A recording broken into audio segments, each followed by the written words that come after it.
Hey team, hope you're all doing well. So today's topic, I was recently asked a question, and that is, what pace do I need for a 120 half marathon? Okay, in order to run 1 hour and 19 minutes and 59 seconds for the half marathon distance, the athlete has to maintain 3 minutes and 47 seconds per kilometer for 21.1 kilometers, or 6 minutes and 6 seconds per mile for 13.1 miles. Okay, so a sub 120 half marathon is definitely highly competitive. Okay, one thing I want you all to keep in mind, and I know a lot of you out there are trying to run this 119.59. Once you do this the first time, once you finally break this barrier, you need to start thinking about how to break a 240 marathon. Okay, the first step is breaking an hour and 20 minutes for the half marathon, and just know this, and I promise you, once you get over this physiological and psychological barrier, you can do it not only for one half marathon, but for two back-to-back half marathons. And it's not going to be easy to do it the first time, and it most certainly will not be easy to do it back-to-back. Okay, but just know that it's a psychological barrier. Okay, the fact that you are aiming for a sub 120 half marathon already tells me you have the capability. Maybe your personal best right now is 122 or maybe 131. You're in that range. You're not that far off. Okay, maybe you're at 140 right now, and you're really trying your hardest to drop those 20 minutes off and finally get to 119.59. It's not impossible with these longer races. Okay, the only thing is, the biggest hurdle for all of us, I don't care if you're training for the 5K, the 2 mile, you're trying to run a sub 120 half marathon or a sub 240 marathon, is patience. It is so difficult because we're all very driven and desire for excellence in what we do as athletes. But a lot of times we second guess ourselves when we don't see the results that we are dreaming about and really training hard for as fast as we want. Okay, so if you're aiming for a sub 120 half marathon, again, focus on consistent training and following a training program that will really focus on your leg development, your overall leg speed. Okay, if you're running too much aerobic mileage, it's just going to make you a very strong, long, slow, easy distance runner. Okay, you have to spend a higher percentage of your max heart rate more often. Okay, and really get outside of your comfort zone in order to run a 119.59. This is a highly competitive time, and other athletes have done it, and if they can do it, then so can you. Okay, but you have to focus on higher quality rather than just volume alone. Okay, if you're lacking talent, you're really going to have to work your tail off to break 120 for the half marathon. Okay, but don't let that get you down. Okay, if you're lacking the genetic talent, you're going to have to rely on your work ethic. It might take you several more months or several more years than somebody that has the genetic talent. Okay, I had to train from 1992 all the way to 2007 to break the 2 hour and 20 minute marathon barrier. Okay, and even when I was in college, as a junior in college, I ran a 113 half, but I had a dream at that time to break 2 hours and 22 minutes, but yet I couldn't break 111 for one half marathon, let alone two half marathons.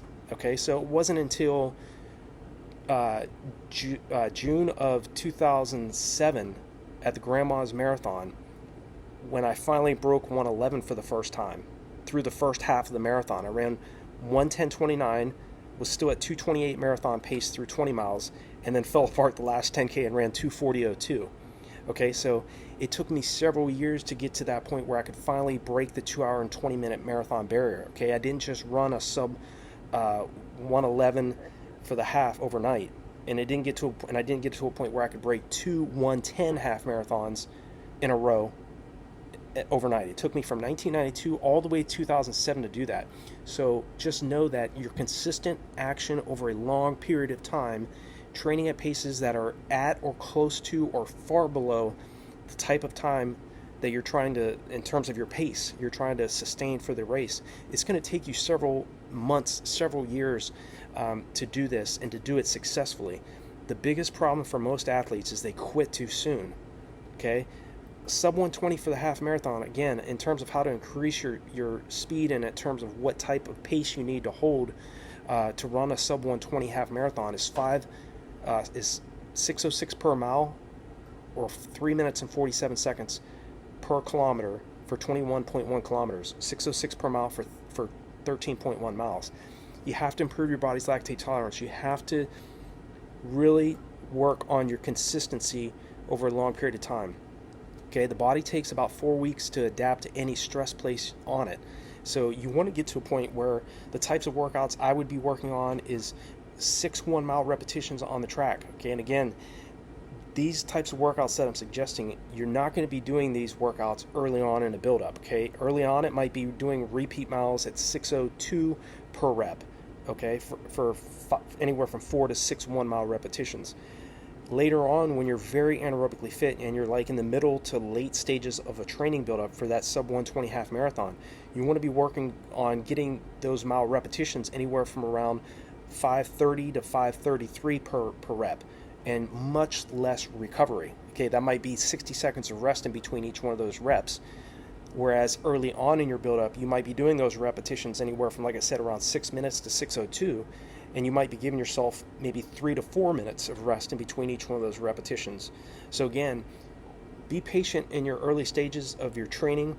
Your heart will definitely have to work much harder in the early stages when you're building up your mileage, when you're starting those hard anaerobic workouts. But just know that as time goes on, you will be able to sustain that goal sub 120 half marathon race pace for a longer period of time, and preferably from start to finish of your race if you're training at paces that are significantly faster than 6-minute mile pace and significantly faster than 347 kilometer pace. Okay, you want to get to a point where when you're extremely in great anaerobic speed shape, where you can do those maybe 10 1-kilometer repetitions on the track anywhere from around 315 to 328 per rep, with anywhere from 45 seconds to 60 seconds rest in between each one of those repetitions. Again, you're not going to get any rest in between each mile and each kilometer that you run in this sub 120 half marathon effort. So just know that you have to improve the body's lactate tolerance. Cannot stress that enough.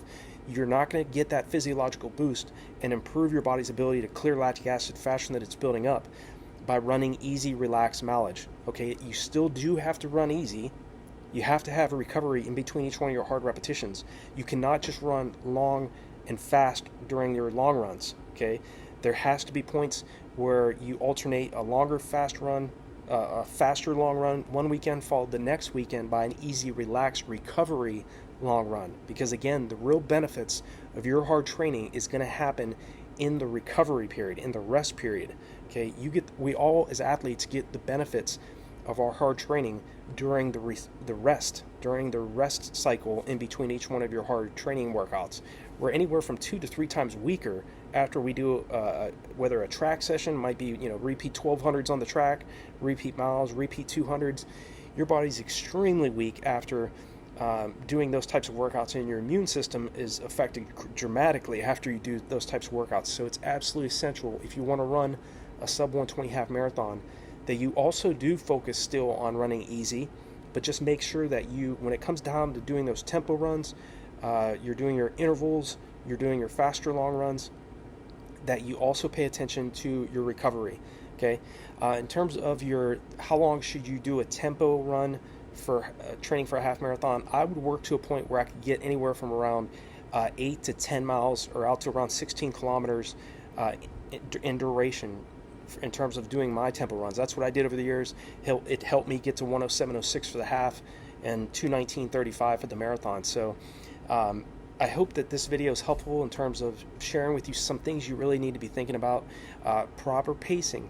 It's very, very important. Proper pacing is key. Do not try to win do not try to win the half marathon in the first 10 kilometers of the race. Everybody will take off, run far too fast in the early stages of a half marathon. So be patient with yourself and really attack in those last 3 miles, the last 5 kilometers of your half marathon.